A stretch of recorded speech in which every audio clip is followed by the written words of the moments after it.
దావీదు ఎందుకు వర్ధిల్లాడు? దావీదు ఎందుకు వర్ధిల్లాడు అనే దానికి కొన్ని కారణాలు ఉంటాయి కదా ఒక మనిషి వర్ధిల్లడానికి. యెషయా 55:3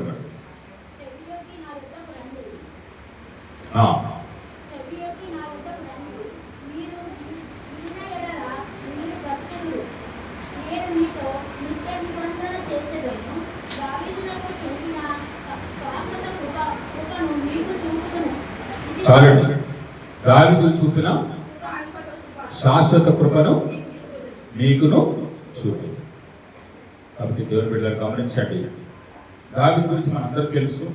మన సండే స్కూల్ నుంచి కూడా వింటున్నాము. దావీదు గొర్రెలు కాసుకునే కాపరి. తర్వాత దేవుడు తనను ఒక చక్రవర్తిగా చేశాడు. చిన్నతనంలోనే ఎలుగుబంటిని చీల్చి అవతల పాడేశాడు. సింహాన్ని కూడా చీల్చాడు. గొలియాతు జయించాడు ఒక చిన్న రాయితో. ఇవన్నీ మన సండే స్కూల్లో విన్నాము. యవనస్తుల కొడుకులు కూడా ఈ దావీదు గురించి చెప్పడం చాలాసార్లు జరిగింది. కానీ పరిశుద్ధాత్మ దేవుడు నాకు ఇచ్చిన ప్రేరేపణతో ఈ వాక్యాన్ని మీతో పంచుకుంటున్నాను. దావీదు యొక్క అభివృద్ధి కారణం ఏంటంటే 2వ సమూయేలు గ్రంథము 3వ అధ్యాయం 1వ వచనం. 5 కారణాలు ఉన్నాయండి. ఈ 7 కారణాలు ఉన్నాయి. దావీదు ఎందుకు అభివృద్ధి పొందాడు అనే దాని గురించి మనం ఈరోజు ధ్యానిస్తున్నప్పుడు అందరు జాగ్రత్తగా ఆలకించాలి. నా వైపు చూస్తూ వాక్యం చెప్తున్నప్పుడు అందరు జాగ్రత్తగా ఆలకించాలి. ఫోన్స్ స్విచ్ ఆఫ్ పెట్టుకోండి, సైలెంట్లో మోడ్లో పెట్టుకోండి. అందరూ బైబిల్ ఓపెన్ చేయాలి. అందరి చేతుల్లో బైబిల్ ఉండాలి. బైబిల్ లేని వాళ్ళు మాకు చెప్పండి, మేము బైబిల్ తీసుకొచ్చి ఇస్తాం. ఓకేనా? ప్రతి ఒక్కరు బైబిల్తోనే రావాలి చర్చికి. ఫోన్లో చూడొద్దు వాక్యాన్ని ఎవరు కూడా. 2వ సమూయేలు 3వ అధ్యాయం 1వ వచనం.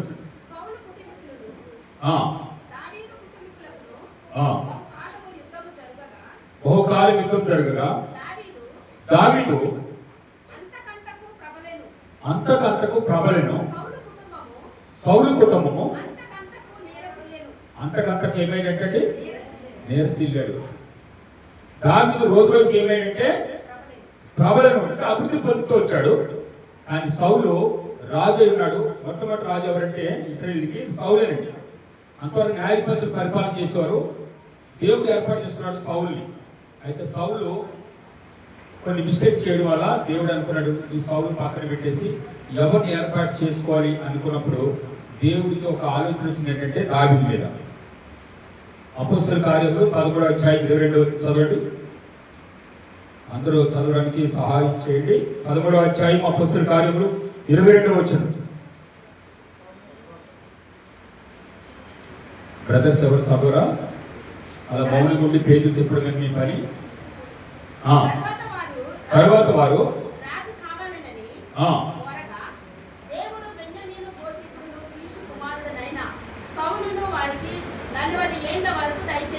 ఓకే. తర్వాత దావీదుని రాజుగా ఏర్పాటు చేశారు. చూడండి, దేవుడు కనుగొనటండి. అనేక జనాంగాలు చూసినప్పుడు ఎవరు కనిపించారంటే ఆయనకి దావీదు కనిపించాడు. హృదయానుసారుడు, దేవుడు హృదయానుసారుడు, మనుషుల యొక్క హృదయానుసారుడు కాదు. మనుషుల ప్రేమ ఈ రోజు ఉండదండి, రేపు ఉండదు. అందుగురించి ఒక భక్తుడు పాడాడు, ధరణిలోని ప్రేమలనియో ధర్మలోనే కలిసిపోతాయి, క్రీస్తు. ఎవరు ప్రేమేనండి గుర్తుపెట్టుకోండి, సమాధి వరకే. నమ్మితే దేవుని స్తోత్రం చెప్తాము. ఎవరు ప్రేమైనా, ఈవెన్ భార్య భర్తల ప్రేమైనా, బిడ్డల ప్రేమైనా, తల్లిదండ్రుల ప్రేమైనా, అన్నదమ్ముల ప్రేమైనా ఎక్కడి వరకు అండి? సమాధి వరకు. కొంతమంది సమాధి వరకు రారు. ఎందుకు రారు తెలుసా? ఏం పెట్టిండని మాకు, ఏమి ఇచ్చినని కూతురికి రాసిచ్చాడు కదా అని కొడుకు రాడు. కొన్ని కొడుకు రాసిస్తే కూతురు, కొన్ని కూతురు కుమారుడు వస్తే అల్లుడు రాడు. ఏం రాసిచ్చింది మాకు కట్నం. సరే పెద్దోడు వస్తే చెప్పండి, ఆస్తి అంతా వాడికి ఇచ్చాడు, వాడితో చదివించాడు. అంటే సమాధి వారు కూడా రావడం కూడా కష్టమేంటండి. ఈ లోకంలో మనం ఎంతగా ప్రేమించినా, అందుగురించి అన్నాడు మనుషులు నమ్ముడి కంటే యెహోవాను ఆశ్రయించడం. చరిత్రలో నేను చెప్తానండి, ఇంతవరకు ఎవరు సాక్ష్యమని మీరు వినండి, దేవుడు నమ్మి చెడిపోయిన వాడు ఒక్కడు లేడండి ప్రపంచంలో. చూస్తే చరిత్ర తిరగేసినా కూడా, ఇప్పుడు బైబిల్ తిరగేసినా కూడా చూస్తే దేవుడిని నమ్ముకున్నవాడు, దేవుడి మీద ఆనుకున్నవాడు, దేవుడిని ప్రేమించేవాడు, సంఘంలో నమ్మకం ఉన్నవాడు చెడిపోగా చూడలేదు. కష్టాలు వచ్చినాయి, శ్రమలు వచ్చినాయి, బాధలు వచ్చినాయి, ఇబ్బందులు వచ్చినాయి, ఇరుకులు వచ్చినాయి, నిందలు పడ్డా దేవుడు నమ్మిన వాడు ఎప్పుడు చెడిపోగా చూడలేదు. నా చరిత్ర, నేను ఇన్ని సంవత్సరాలు కదా నా వయసు, ఇప్పటివరకు నేను చూస్తే, నేను పుట్టుకతో క్రైస్తవుడు కదా, ఎవరు జనులు భిక్ష పెట్టడం చూడలేదు అన్నాడు. నీతిమంతులు విడవబడ్డ నేను చూడలేదు అన్నాడు దావీదే. కాబట్టి దేవుని బిడ్డలు గమనించండి. ఇక్కడ మరి కారణాలు మనం చూసినట్టయితే దావీదు యొక్క ఆశీర్వాదానికి సక్సెస్ గల కారణం ఏంటి తెచ్చాడు? మొట్టమొదటిగా దేవునికి ఇష్టానుసారుడిగా బ్రతకాడు. ఈరోజు నువ్వు కూడా మనిషికి ఇష్టానుసారం కాదండి, దేవునికి ఇష్టానుసారంగా బ్రతకాలి. ఆయన మీద అనుకోవాలి, ఆయనకే ప్రార్థన చేయాలి, ఏ కష్టమని ఆయనకే చెప్పుకోవాలి, మనుషులు కాదు. చూడండి, దావీదు ఏ స్థితిలో ఉన్నాడండి? గొర్రెలు కాసుకునే స్థితిలో ఉన్నాడు. ఏ స్థితి అండి? గొర్రెలు కాసుకునే స్థితి నుంచి దేవుడు ఒక చక్రవర్తిగా చేశాడు. ఎందుకు చేశాడంటే, మీరు ఒక మాట గమనించినట్టయితే, బైబిల్ తీయండి, 1 సమూయేలు గ్రంథము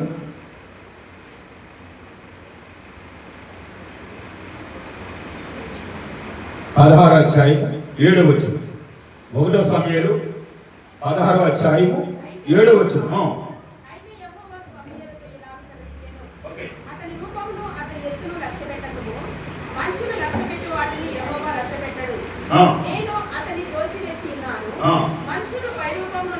మనుషులు పై రూపాన్ని చూస్తారు, దేవుడు హృదయాన్ని చూస్తారట. బాగా గమనించండి. మనుషులు ఏం చూస్తారట? అంతస్తు చూస్తారు. మనుషులు ఏం చూస్తారు? డబ్బున్న వాటిని ప్రేమిస్తారు. కదండి, ఈ లోకంలో మనకు ప్రేమలన్నీ తెలుసు కదా. ఈ లోకంలో అన్ని ప్రేమలు చూసేవాడు. మనం భార్య భర్తల ప్రేమ చూశారు, పెళ్ళైన వాళ్ళు అన్నదమ్ముల ప్రేమ చూశారు, ఏమంటే తల్లిదండ్రుల ప్రేమ కూడా చూసాం. కానీ ఇక్కడ గమనిస్తే యేసయ్య అన్నాడు, మనుషులు పై రూపాన్ని చూస్తారు, నేనైతే అంతరంగాన్ని చూస్తాను. అందుకన్నాడు, హృదయ శుద్ధి గల వారి ధన్యులు, వారి దేవుని చూస్తారు. హృదయంలో శుద్ధి ఉండాలి, మాటల్లో శుద్ధి కాదండి. దేవుని ప్రియుడారు గమని దేవుని మనసుని గెలవాలంటే మన హృదయంలో ఏముండాలి? శుభ్రత ఉండాలి. హల్లెలూయా. అందుకన్నాడు, మనుషులు లక్ష్య పెట్టి వాటిని దేవుడు ఎప్పుడు లక్ష్య పెట్టాడు. యాక్చువల్గా ఇంక 8 అన్నదమ్ములు ఉన్నారు. ఇంకా వాళ్ళందరూ వచ్చారు, రైల్లో నిలబడ్డారు. సమూయేలు ప్రవక్త కూడా దేవుడు మర్మంగా దాచాడు, ఎవరిని అభిషేకించారు, పేరు చెప్పలేదు. వీళ్ళందరూ ఈయన అనుకున్న మంచి ఆజానుబాహులు కదా, సైన్యంలో సౌలు సైన్యంలో మరి సైనికులు ఉన్నారు. ఈ దావీదు ఏం చేస్తున్నాడు? కడవరి వాడిగా ఉన్నాడు, గొర్రెలు కాసుకున్నాడు. చూడండి చూడండి, ఒక విషయం మీకు చెప్తాను ఈరోజు. నీ బిడ్డల భవిష్యత్తు నీ చేతులు లేదండి. బిడ్డలు కనడం వరకే, పెంచడం వరకే మన బాధ్యత. బిడ్డలు కంటాం కానీ బిడ్డలు రాత్రులు కనమంటారు. నిజమైన ఈ మాట? నిజమేనమ్మా?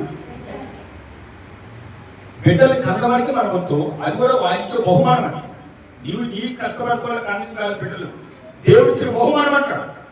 గర్భఫలము యెహోవా ఇచ్చు బహుమానం. ప్రపంచంలో ఎవరికైనా ఆయన ఇవ్వాల్సిందే, క్రైస్తవుడిగా కాదు, ప్రపంచంలో ఎవరికైనా ఆయన ఇవ్వాల్సింది బహుమానం.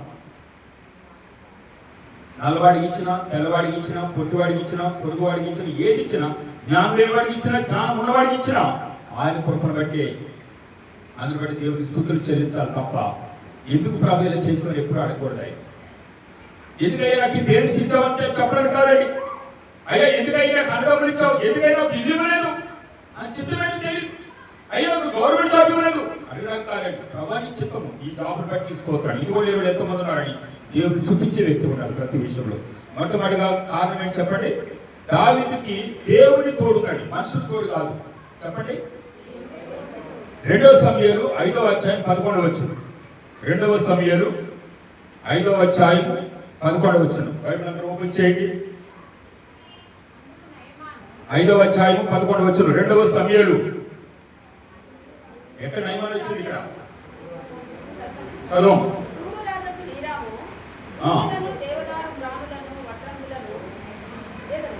అదే 5:11. 2 సమూయేలు 5:11 చదవండి.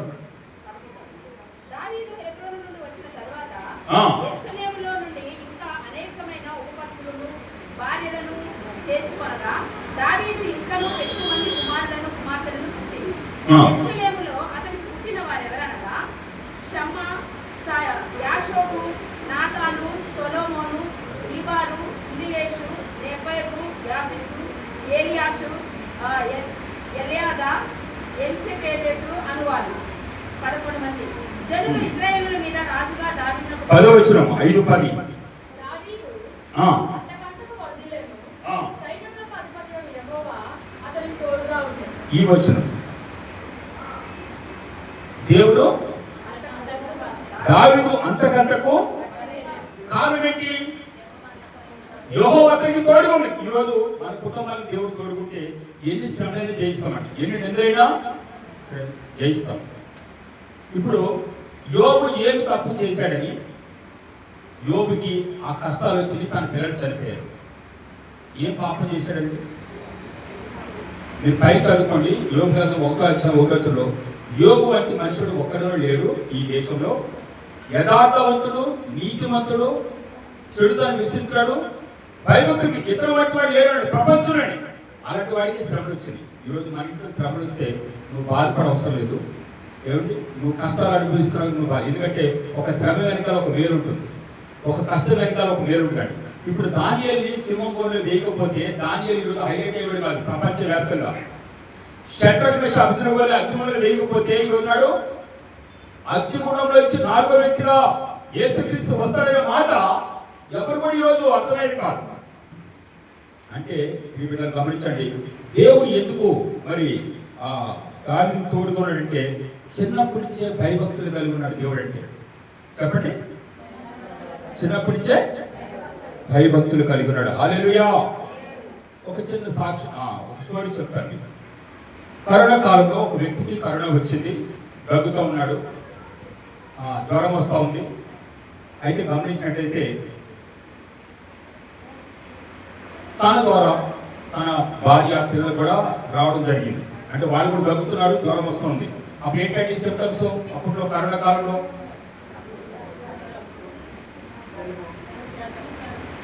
దగ్గు మెయిన్, నెక్స్ట్ జ్వరం వస్తూ ఉంటుంది అప్పుడప్పుడు. ఒకవేళ కాళ్ళు చేతులు లాగడం, బలహీనం అయిపోవడం, ఆఖరి ఊపిరి అందక చనిపోయేవాడు కదా. ఇదే కదా సిమ్టమ్స్, ఇక పెద్ద ఏం లేదు. అయితే ఈ వ్యక్తికి కరోనా వచ్చినప్పుడు జ్వరం వచ్చింది, కానీ ఇతను మాత్రం చాలా భక్తి గలవాడంటాడు, చాలా భక్తి గలవాడంటాడు. అందరూ అడిగి చెప్పామా? తన భార్య పిల్లలు అందరూ కలిసి చర్చికి రెగ్యులర్గా వస్తారట. దేవునికి దశభాగంలో కానీ ప్రతి విషయంలో కూడా చాలా భక్తి గలవాళ్ళు. అలాంటి కుటుంబాలు ఏమొచ్చిందంటే కరోనా వచ్చింది.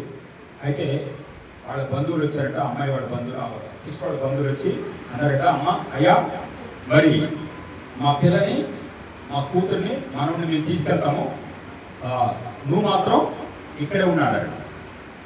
ఎక్కడ? ఇంట్లోనే ఉండు. అప్పుడు ఎక్కడంటే క్యారెక్టీనా ఏదో వేసేవారు కదా,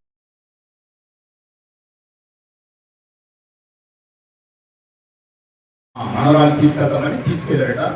అప్పుడు ఇతను ఒకటే కన్నీరు కార్చి ప్రయోగం చేసుకుంటూ, ప్రభా నేనేమైనా తప్పు చేశాను ప్రభా, నా భార్య కూడా వచ్చింది, నా పిల్లడు కూడా వచ్చింది, నాకు వచ్చింది అని చెప్పేసి ప్రతిరోజు కూడా మాస్క్ పెట్టుకుని పేరు మాత్రం మానవుడు కాదట, పేరు మాత్రం మానవుడు. అలాగని చర్చిని వదిలిపెట్టేసుకుని, ఎందుకంటే నాకు ఎందుకు ముద్దాడు దేవుడు, నేనేం పాపం చేశానని తను బాధపడితే చర్చి మానుకోలేదంటండి.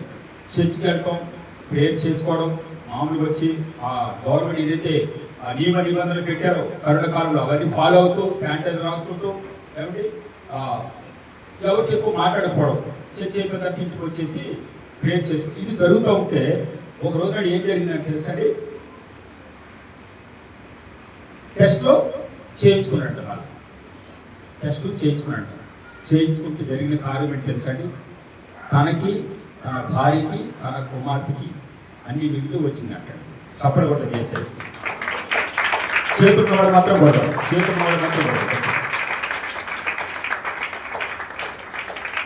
కాదు.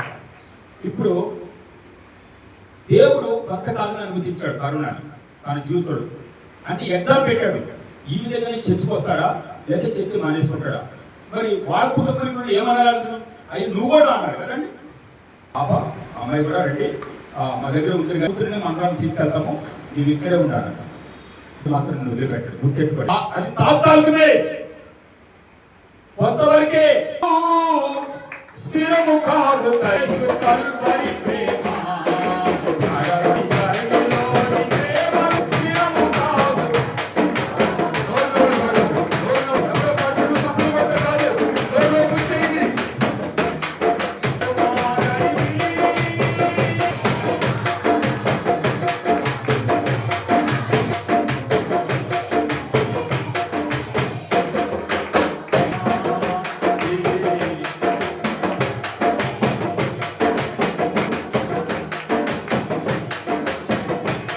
లోకంలో ప్రేమలన్నీ కూడా ఏమైతే భూమి మీదే కరిగిపోతుంది. నువ్వు మంచి చేస్తే మంచి అంటారు, నీ లేదా మాట్లాడతావు. అవునా కాదా చెప్పండి? మంచిని ప్రేమించకంటే ఎక్కువగా మనిషి దేని ప్రేమిస్తాడు? చెడు ఎక్కువ ప్రేమిస్తాడు. కొన్ని వందల మంది వేల మందికి వెళ్ళిపోతుంది ఒక చిన్న మాటే. అది దేవుడు ఇన్ని అద్భుతాలు జరిగామని చూస్తుంటే మర్చిపోతాం. చంద్రకాళ సిస్టర్కి చేస్తారు ఇట్లా బాగా అంటే యాక్చువల్గా వస్తారు చేస్తారు పిల్లలతో పాటుగా ఎందుకు రావట్లేదని అమ్మగారు విచారణ చేస్తే అంటే నేను మన అమ్మగారు మాట్లాడి అంటే లేదయ్యా నేనే వస్తాను అని చెప్పి ఈరోజు చక్కని సాక్ష్యం విన్నాం. దేవుడు యాక్సిడెంట్ నుంచి కాపాడి దేవుడికి స్తోత్రాలు చెల్లించాలి. ఇది గుర్తెట్టుకోవడం. మనం వస్తుంది నా ఇంటికి ఎందుకు వర్షం వస్తుంది, నా ఇంటికి ఎందుకు ఈ కృప చూపించావు ప్రభని నువ్వు దేవుని స్తుతించే వ్యక్తి ఉంటే చెప్దామా? తోడుగా శ్రమలైన కూడా నువ్వు వాటిని చేయి. 12 రెండవ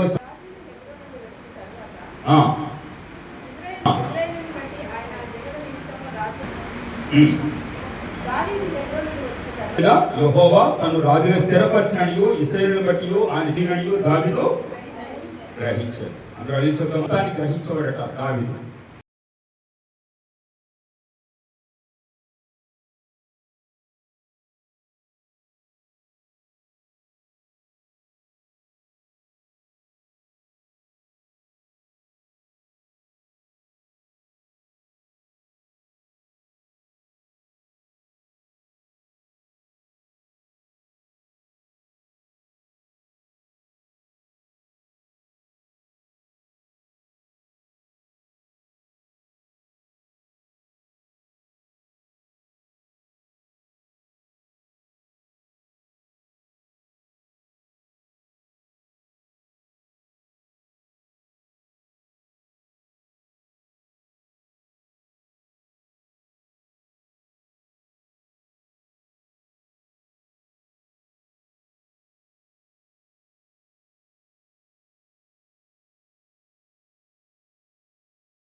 నీకు ఇచ్చిన పేరెంట్స్ విషయంలో, నీకు ఇచ్చిన భార్య విషయంలో, నీకు ఇచ్చిన కుటుంబ విషయంలో దేవునికి ఎలా ఉండాలి తెచ్చండి ఉండాలి. ఇక్కడ చూడండి, ఎందుకు నాకు సంఘం అని చెప్పడానికి కాదు, ఎందుకు ఇచ్చావు ప్రభా నాకు నా యేసు మార్గంలో కష్టాలు ఎదురు దెబ్బలు ఎన్నో అయినా, నా ప్రయాణము పోరాటాలు ఎన్నో యుద్ధాలు ఆయన కూడా సౌలు ఎన్నిసార్లు మరి ఆయన ఎప్పుడు ఇచ్చిన ఈటి విసురులో సౌలు పక్కకి తొలగేటట్టుగా దేవుడు సహాయం చేశాడు.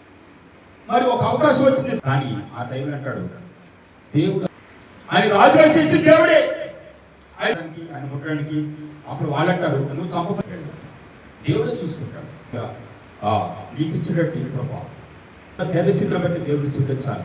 ఇప్పుడు కూడా వేరే వాళ్ళు పోల్చుకుని పాస్ అవుతున్నారు ప్రభావ, మరి నా బిడ్డలు సాగడానికి వీల్లేదు, ఏదైనా కూడా నీ చిత్తమని దేవుడిని స్తుతించాలి.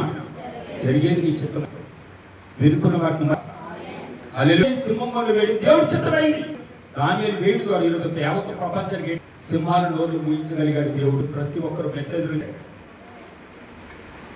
మరి భక్తి చూతూ తెలుసు దేవుడికి. చనిపోయినా ఆస్తంతో కోల్పోయినా కురుపులు హోవా ఇచ్చాడు, ఇంకే స్థుతి కలిగా. కానీ 7 వారాలు పెట్ట కుప్పలు కూర్చున్నప్పుడు ఎంతో మంది దేవుని దూషించి చచ్చిపోరాదు. అంత ఇంకా వాడికి మంచి స్థితిలో ఉన్నటువంటి యోగుని పోయిన వాళ్ళు చాలా మంది ఉన్నారు, వచ్చి రాళ్ళు వేసేవాళ్ళు చాలా మంది ఎక్కువయ్యారు. హోవా ఇచ్చాడు ఇదంతా 42 అధ్యాయానికి 7 వారాల తర్వాత ఎంత ఇచ్చాడండి. కాబట్టి దేవుని చిత్తానుసారంగా నడిచాడు. కాబట్టి 2వ సమయాలు 5వ అధ్యాయం ఆ, ఆ. గెజెరు వరకు ఫిలిష్తీయులు తరుముచు హతము చేసింది. చూడండి, దేవుని ఆజ్ఞ ప్రకారంగా ఏది చేసినా, అంటే దేవుడు ఏది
కొంతమందికి వచ్చింది, రాలేదని చెప్పడం కాదండి, వచ్చింది. కానీ దేవుడు అందులోంచి స్వస్థపరిచాడు. అందరూ అడిగి చెప్తామా? కొంతమంది సీక్రెట్గా లోపలే బయటకు చెప్పేది కాదు. అది కరోనా టైంలో. ఆ రోజు నాడు మనకు మా అన్నదమ్ముల ప్రేమ, స్నేహితుల ప్రేమ ఏమిటి ఎప్పుడనేది అలా మనిషిని ప్రేమలేంటి, ఎంత ప్రేమ ఉన్నా అవునా కదా, అలాగే చేశాం కదా. ఆ రోజుల్లో చనిపోయినతో సమాధి చేయడం మన దేశంలో కదా, బయట దేశాలు చూస్తే మన అలా రాలిపోయినటువంటి సందర్భాన్ని చూసినప్పుడు భయమేసి ప్రార్థన చేసినప్పుడు చూపెట్టారా. మరి దేవుడి కృపణలో దయచేసి ఎవరు కూడా కరుణతో దేవుడికి స్తుతులు చెల్లిద్దాం. డాక్టర్లు బాగు చేసేది కాదు, డాక్టర్లు కూడా చనిపోయారండి. అందులో వస్తున్న రీతికి ఎక్కలేదుగా. కొన్ని హాస్పిటల్లో నీలోఫర్లో ముందు నుంచి వస్తారు ఏదైనా కూడా.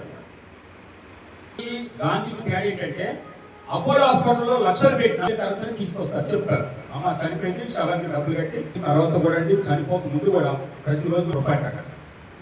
మనం గాంధీ అంటే ఇది లెక్క చేయ పెద్దగా ట్రీట్మెంట్ అక్కడ కూడా ఉంటుందండి. చాలా మంది అక్కడ కూడా బతికి వస్తున్నారు. అది దేవుడి చిత్తం కావాలి. ఈరోజు మన కుటుంబాలందరినీ తన రెక్కల చక్కన భద్రపరిచి ఈరోజు అడిగి చెప్తామా. కాబట్టి ప్రకారంగా ఆజ్ఞ ప్రకారంగా ప్రతి విషయంలో చూద్దాం. 1వ దినవృత్తాంతములు 13వ వచనం.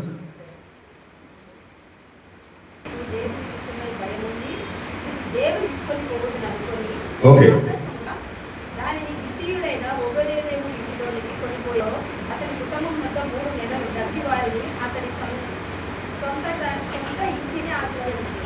ఓకే. దేవుని మందస్సు విషయంలో ఎప్పుడైతే అక్కడ ఉత్తమ పడుతుంటే ఎడ్ల కాలు జారినప్పుడు ఆయన చేసిన మంచి పడిపోతుంది కదండి అని అనుకుంటాం. ఒక దావిది పట్టుకుంటే దేవుడు ఊరుకుని పడేమో, కానీ ఉగ్రత ఎవరి మీదకి వచ్చింది, ఉజ్జా మీదకి వచ్చి అక్కడే చనిపోయాడు. చూసి వెంటనే ఏమన్నాడు ఎంత రావడానికి వీల్లేదు కాబట్టి ఓబేదేవికే పంపించేశాడు. అక్కడ 3 నెలలు మందస్సు ఉండేవారికి దేవుడు ఉగ్రత ఓబేదేవి మీద రాకుండా ఆశీర్వాదం మందసాన్ని తన దావీదు పురానికి తీసుకొచ్చాడు. అంటే ప్రియమిత్రులు గమనించండి, దేవుని మందసానికి భయపడడం అంటే దేవునికి భయపడ్డాడు. 5వ కారణం చూద్దాం. యెషయా 57 కారణం అంటే దేవుని కృప మనకి ఎంతో అవసరమండి. 55:3 యెషయా.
శాశ్వత కృప.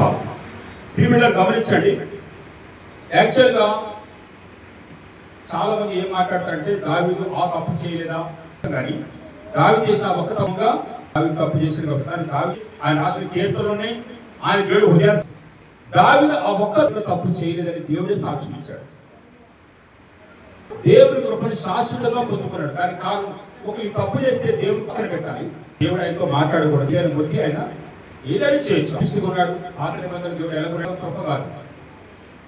ఇప్పుడు నాకు కృపడికి ఎందుకంటే చర్చికి రాకపోతే విశ్రాంతి తినానా, కాకపోతే ఏం జరిగేది మనందరూ తెలుసు. సాక్షులు ఎదుట నిలబెట్టి వాడు ఓకే మేము చూసామయ్యా పొలంలో పని అని సాక్ష్యం ఇస్తే అందరూ చూస్తుండగా కొట్టి చంపేవారు. ఇది ఇశ్రాయేల్ కట్టడి. ప్రతి విశ్రాంతి తినానా మరణ, కొంతమంది శుక్రవారం గుర్తేలి, కొంతమంది ఆదివారం కూడా బిడ్డరా అలా అందరూ అడిగి చెప్తామా?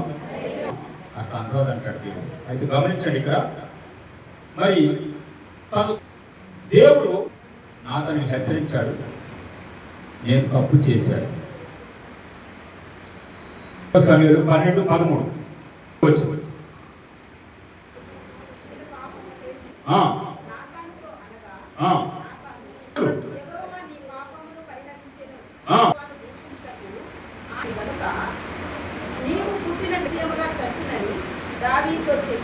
దావీదును చంపలేదంటే వంశంలో యేసయ్య పుట్టాలి. మీరు యేసు మీతో తెలుస్తుంది అంటారు. అక్కడ తగ్గట్టు దేవుడు మందిరం వైపు ఉదయం లేచి దావీదు ఎన్ని కీర్తనలు రాశాడో మనందరూ తెలుసు. ఆఖరికి ఆయన ప్రాణాలు కూడా సైతం లెక్క చేయకుండా సింహాన్ని, అంత చిన్నపిల్లవాడు సింహాన్ని చీల్చే శక్తి ఉంటుంది. 1వ సమూయేలు గ్రంథం చూడండి ఒకసారి. ఎందుకు అంత కృపను పొందుకున్నాడంటే 1వ సమూయేలు 12వ వచనం చదవండి. 12:13 సమూయేలు 13 కూర్చుటకు సుందరం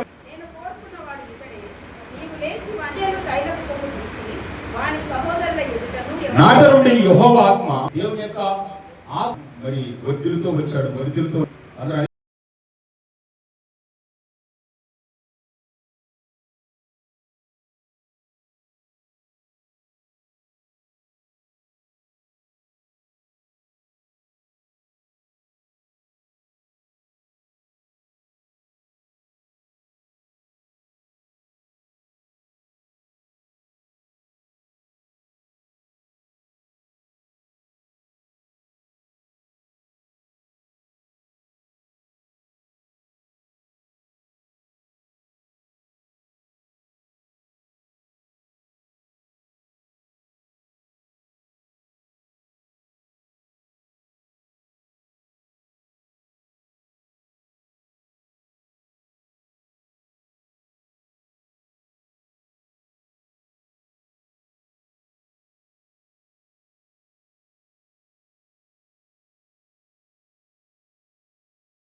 అతను ఎదుర్కోవాలంటే 40 రోజుల నుంచి సవాల్ కొడుతున్నాడు. ఆయన త్వర కొడుతున్నాడు. ఏంటంటే ఎవడైనా వచ్చినట్టు చంపితే నేను వెళ్ళిపోతాను ఇక్కడి నుంచి అని చెప్తాడు. ఎవరు వెళ్తారు ఇశ్రాయేలు? ఆధారబాహులు ఉన్నారు. కానీ దావీదు చిన్నవాడే కానీ ధైర్యవంతుడు ఉన్నాడు. కారణం ఏంటంటే దేవుడి మీద అనుకున్నాడు. దేవుడిని శుద్ధించే వ్యక్తి ఉన్నాడు. దేవుడిని నిత్యం ప్రార్థన చేసే వ్యక్తి ఉన్నాడు. దేవుని ఆజ్ఞ ప్రకారం నడిచేవాడు ఉన్నాడు. ఇంకోటి తెలుసంటే 6 విషయంలో తన తప్పిదాన్ని సరి చేసుకున్నాడు. అందరూ అడిగి చెప్దామా? కీర్తన 51 చూడండి ఒకసారి. కీర్తన 51 అధ్యాయం కదా 1వ వచనం చదవండి. 2 వచ్చినాడు. దేవా నీ కృప చొప్పున నన్ను కరుణింపుము. నీ వాత్సల్య బాహుళ్యము చొప్పున నా అతిక్రమములను తుడిచివేయుము. నా దోషము పోవునట్లు నన్ను బాగుగా కడుగుము. నా అతిక్రమములు నాకు తెలిసే ఉన్నవి. నా పాపం ఎల్లప్పుడూ నా ఎదుటనున్నది. నీకు కేవలము నీకే విరోధంగా నీ దృష్టి ఎదుట నేను చెడుతనం చేసి ఉన్నాను.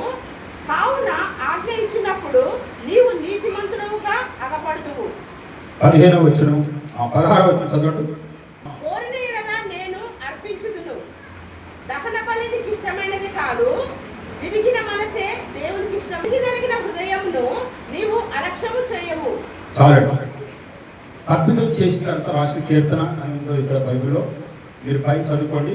దావీదు బత్షెబకు వెళ్ళిన తర్వాత కీర్తన అంటే చేసిన తప్పును ఏం చేశాడు?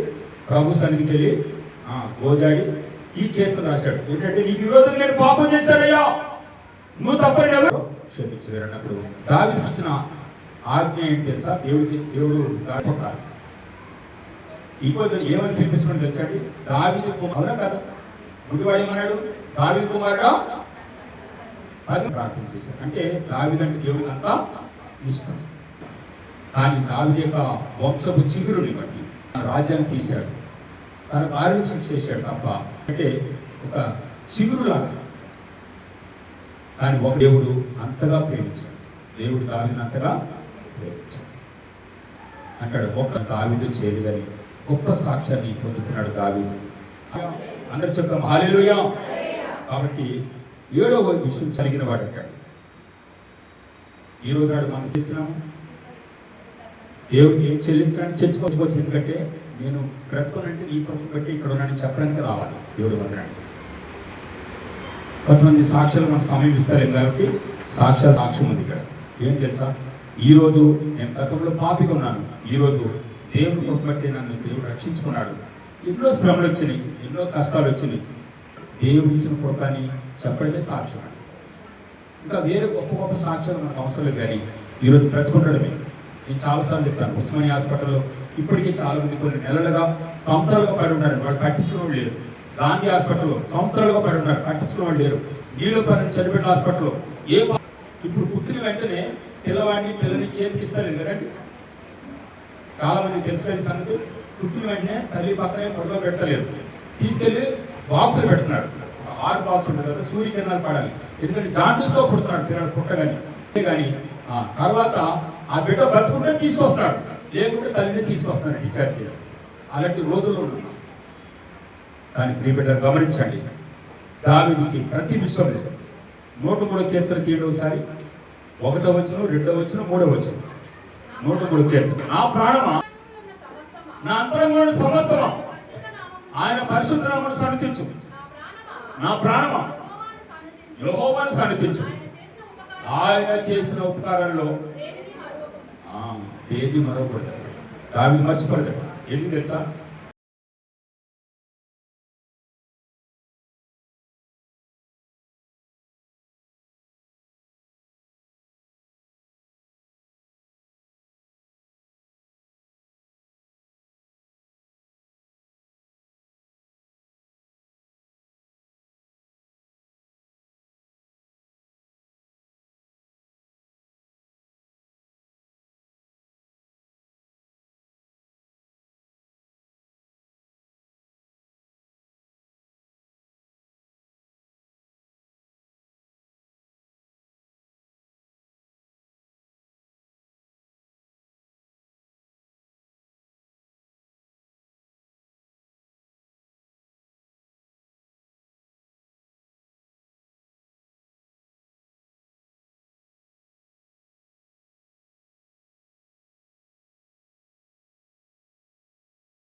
అప్పుడు ఆ ప్లానింగ్ ఆ డిజైన్ చూసి వెళ్ళినప్పుడు ఆయన కూర్చున్నటువంటి కుర్చీ పక్కకే ఒక కర్ర పెట్టుకుని అంటాడు అక్కడ గొర్రెలు తోలే ఏంటంటే దుడ్డు కర్ర పక్కనే పెట్టుకున్నాడట. అందరూ చూసిన తర్వాత ఇది ఒక వేరేలాగా కనిపిస్తుందంట అక్కడ. అప్పుడు కర్ర కదండి, గొర్రెలు కాసుకున్నప్పుడు కర్ర. అయితే అడిగేవాడట, ఏంటి దావీదు రాజా ఎన్ని బాగుంది, దేవగారు ప్రాణంతో కర్రతో చేసుకోవడం బాగుంది, మరి ఈ కర్ర ఏంటి అంటే ఆయన చెప్పాడట, ఆ కర్రను చూసినప్పుడల్లా నా జీవితం గుర్తొస్తుంది. ఇది నా బెడ్రూమ్లో ఉంటే నేను ఎప్పుడు గుర్తుపెట్టుకున్నాను, హాల్లో ఉండాలి, నేను ఎప్పుడు కూర్చొని ఇక్కడ ప్రే చేసుకున్నా అంటే నేను గొర్రెలు మేపాను. ఆ కర్రతోని సింహాన్ని కొట్టారు, అదే కర్రతో ఆ ఎలుగుబెట్టను కూడా కొట్టారు. కానీ ఎందుకంటే గత జీవితంలో ఇప్పుడు ఎప్పుడైనా గుర్తెట్టుకోండి, ఈ మందిరానికి రాకముందు మనకు ఒక సాక్ష్యం ఉంది, ఉందా లేదా? మందిరానికి రాకముందు, నేను పరిచయం కాకముందు, పోలీస్ పిడి పవర్ చేయించాలని నీకు తెలియకముందు, ఇక్కడ వచ్చిన తర్వాత 24 సంవత్సరాలుగా ఉన్నవాళ్ళు ఉన్నారు, 23 సంవత్సరాలు ఉన్నవాళ్ళు ఉన్నారు, నిన్న కాక మొన్న వచ్చిన వాళ్ళు ఉన్నారు, కొత్తగా వచ్చిన వాళ్ళు కూడా ఉన్నారు. ప్రతి ఒక్కరికి సాక్ష్యం ఉంది. ఏంటంటే ఒకరు అద్భుతం కొరకు వచ్చిన వాళ్ళు ఉంటారు, ఒకరు స్వస్థత కొరకు వచ్చిన వాళ్ళు ఉంటారు, ఒకరు రోగారములు అయితే చాలా మంది దురాత్మలు పట్టి వచ్చిన వాళ్ళు ఉన్నారు. స్టార్టింగ్ పరిచయం చూస్తే చాలా మంది తెలుసు, దురాత్మలు దొర్లేయి చర్చలు కొట్టడానికి దేవుడు చూపించేవాడు. ఈరోజు మరాఠీ కుటుంబాల్లో ఎక్కువగా దురాత్మలు పట్టే వాళ్ళు, దురాత్మలు పట్టి పీడించబడుతున్నారు. అవునండి, తెలుగు వాళ్ళకి మరాఠీ మనవాళ్ళు కూడా 56 మంది ఉండేవాడు, ఆ విధంగా ఉండేవాళ్ళు. పోటీగా ప్రార్థనలు కానివ్వండి, పోటీగా పేరెంట్స్ కానివ్వండి, వాళ్ళు ఎక్కడ అని అడిగితే జవాబు వాళ్ళే చెప్పుకోవాలి. చెప్పాలి దేవుడు మేలు చేస్తే ఇక్కడ ఉన్నాము. ఈరోజు ఈ జీవితం, ఈ కలిగిన భార్య, ఈ కలిగిన బిడ్డలు, ఈ కలిగిన భర్త దేవుడు ఇచ్చిందే మనం. ఇంకో మాట చెప్తాను, 116వ కీర్తన 12వ వచనం చూడండి, ముందుకెళ్తాం.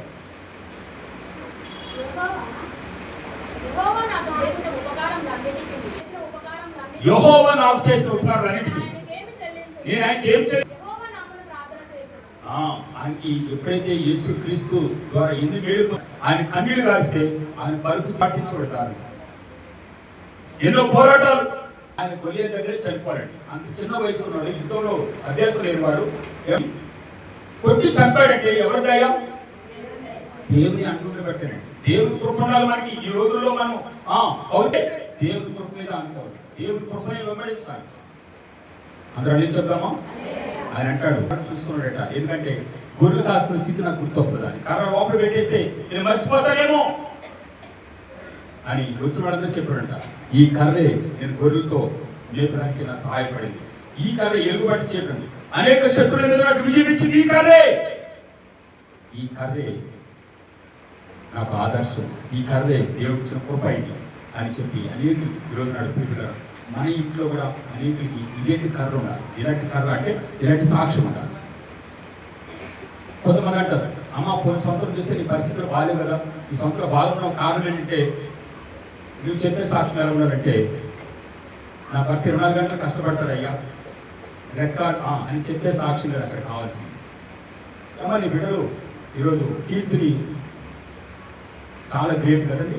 కీర్తి పేద కుటుంబంలో పుట్టింది, చదువు రాదు వాడి ఇంట్లో ఎవరికి కూడా. ఆ బిడ్డ ఈరోజు నాడు ఫస్ట్ ర్యాంకులో డిస్ట్రిక్ట్ సెకండ్ వచ్చిందంటే గర్విస్తాడు. ఆ కుటుంబం కూడా ఎంతో మరి అతిశయపడాలి. ఏంటంటే అలాంటి ఆణిముత్యాన్ని కూడా కుటుంబం ఇచ్చాడు. చాలా కష్టపడి చదివిందండి, చాలా కష్టపడి చదివింది. మీ బిడ్డలు గమనించి ప్రతిరోజు కూడా అదే కాకుండా కష్టపడి చదివి ఏ వ్యక్తి అని కూడా మంచి ర్యాంకు రాక మానడాడు. గుర్తెట్టుకోండి, కష్టపడి చదవాలి. ఆ పెళ్లి రీతులు రాయితే అక్కడికి వెళ్ళిన తర్వాత మీరు కొనుక్కున్న పెన్ను రాస్తుందేమో కానీ ఇక్కడ ప్రార్థన చేసిన పెన్ను రాయి. ఎందుకంటే మీరు దేన్ని అనుకున్నారు, కాలేజీకి వెళ్ళకుండా స్కూల్కి వెళ్ళకుండా హాస్టల్ వచ్చిన పెన్ని ఏసైనా రాస్తాడు. మీరు కళ్ళు మూసుకుంటారంటే 100కి 30 20 వస్తాయి. ఆ క్వశ్చన్ పేపర్ నింపినా కూడా నేను ఎన్నోసార్లు చెప్పాను, సంవత్సరం అంతా కాలేజీకి వెళ్ళిన వ్యక్తి, సంవత్సరం అంతా స్కూల్కి వెళ్ళిన వ్యక్తి ఫెయిల్ అయిన దాఖలాలు ఎక్కడే లేవు. ఎవరైనా చూడండి, ఎవరైతే డుమ్మాలు కొట్టి ఎవరైతే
అని నన్ను కూడా అడగొచ్చు మీరు.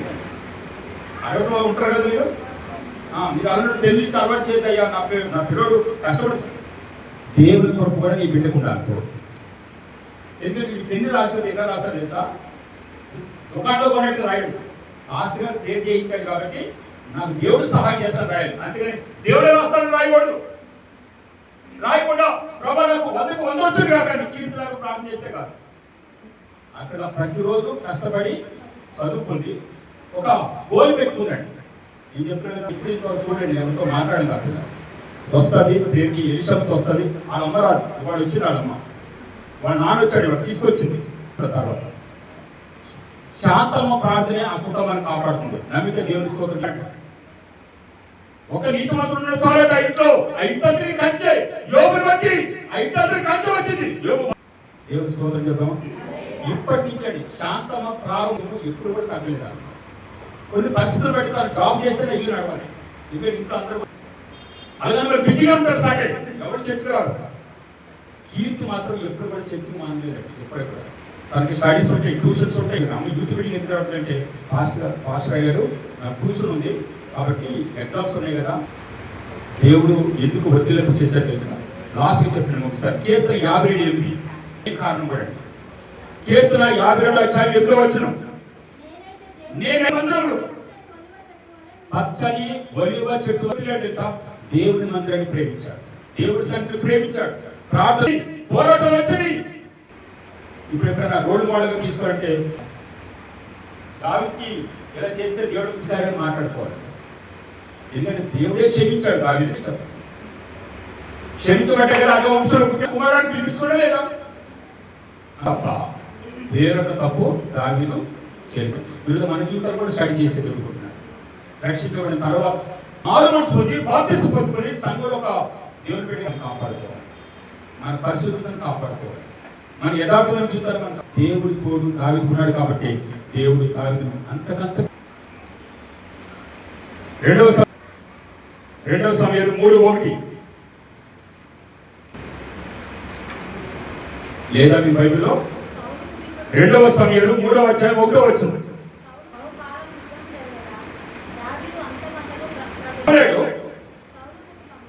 సౌలు కుటుంబము చూసారండి. ఇతరులు ఎప్పుడు లేదు, దేవుని ఆజ్ఞ పాటించినట్టుగా సౌలు జీవితం లేదు.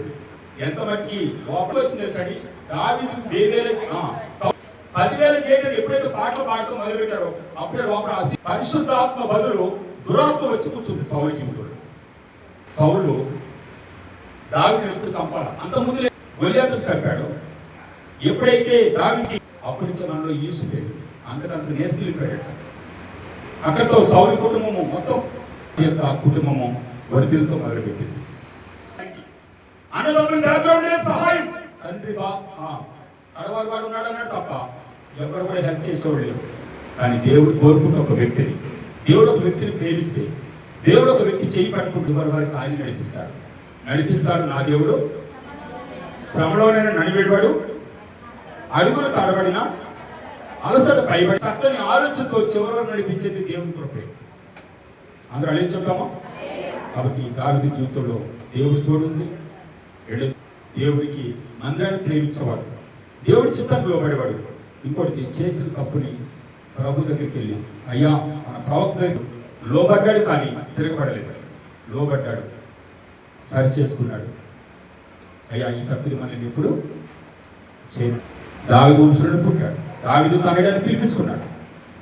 మనం తీసుకుంటే యవనస్తుల కుడికిలో ఎవరిని ఎక్కువగా ఎగ్జాంపుల్ తీసుకోవడం అంటే దావీదుని. సండే స్కూల్లో కూడా అంటే ఆ కీర్తన నుంచి దైవజనులందరూ తీసుకుని రాశారు. ఈరోజు కూడా ఆయనకి ఇప్పుడు కూడా మరి ఆయన కొన్ని మాటలు రాశాడు. అంటాడు, ఈ కృపా బాహుళ్యం చొప్పున నన్ను కడిగమయ్యా, నన్ను కడిగారు, నా అంతరంగంలో శుద్ధి కలిగించాడు.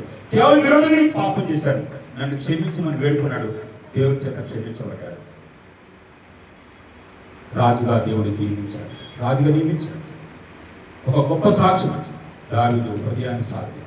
చెప్పండి, దావీదు దేవుడికి దేవుడు మనసులో ఏది ఉండేదో దావీదు మనసు కూడా దావీదు శాశ్వత పొందుకొని గొప్పగా దీవించబడ్డాడు.